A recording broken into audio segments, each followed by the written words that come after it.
Kita masuk kepada sesi terakhir pada e-learning mengenai taksonomi ini, yaitu pada sesi 5, di mana kita akan membahas terkait dengan taksonomi dan information management or governance, dan keterkaitannya dengan knowledge management. Di sini ada pernyataan dari Peter Drucker. Dia adalah seorang the founding of the new organization pada tahun 1988, di mana dia menyatakan bahwa the basic economic resource is not longer capital, nor natural resource, or nor labor. It is and will be the knowledge. Nah, bagaimanakah hubungan taksonomi dengan people, proses, dan teknologi?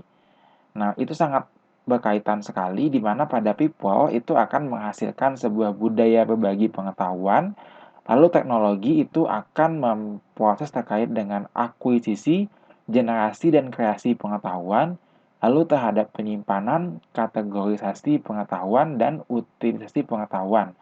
Sementara proses itu akan mengatur mengenai manajemen informasi. Di sini kita lihat fungsi teknologi pada QMS. Yang pertama adalah sebagai akuisisi, generasi, dan kreasi knowledge.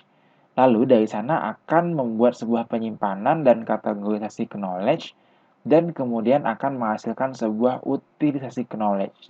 Nah, ini yang disebut dengan taksonomi. Lalu bagaimanakah menghubungkan antara data terstruktur dan data tidak terstruktur dengan search engine? Ini adalah contoh bagaimana cara menghubungkannya, di mana ada grup-grup di mana terdapat tag codes from my directorate, ada bagian navigation from my directorate, dan bagian search.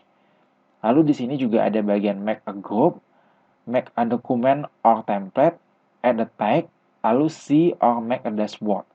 Nah, pada bagian ini disebut dengan presentation on collaboration and workspace.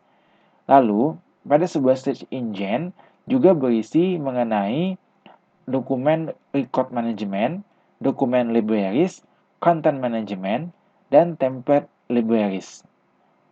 Nah, ini disebut dengan dokumen management system, rules and workflow. Nah, search engine itu juga memiliki sebuah application data, data warehouse and processing, master data, taksonomi dan metadata management system, dan juga dashboard application. Lalu, bagaimanakah terkaitannya dengan information network?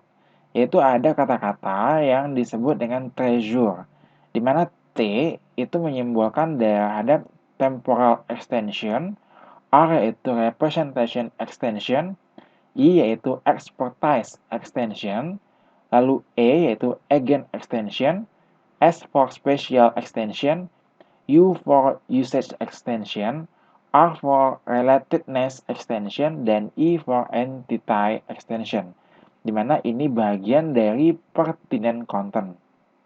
Nah, bagaimanakah mekanisme otomatis yang dapat meningkatkan pencaharian dan memperoleh kembali sebuah knowledge? Yang pertama itu harus ada bagian yang dinamakan dengan clustering, yaitu terhadap bagaimana menemukan grup dokumen secara otomatis. Lalu ada categorization, di mana ini adalah bagaimana cara kita menempatkan elemen knowledge baru ke salah satu kategori dari taksonomi. Lalu ada taxonomy generation, di mana ini bagaimana caranya untuk menghasilkan sebuah taksonomi kategori konsep dan keyword yang relevan dari dokumen atau knowledge artifact. Lalu ada translation. Di sini, proses akan mengenali dan menerjemahkan kunci konsep dari satu bahasa ke yang lain. Misalkan Cisco itu menggunakan translator Uniscape. Dan bagian terakhir yaitu thesaurus, di mana ini adalah ensiklopedi atau kamus yang terintegrasi dalam sistem.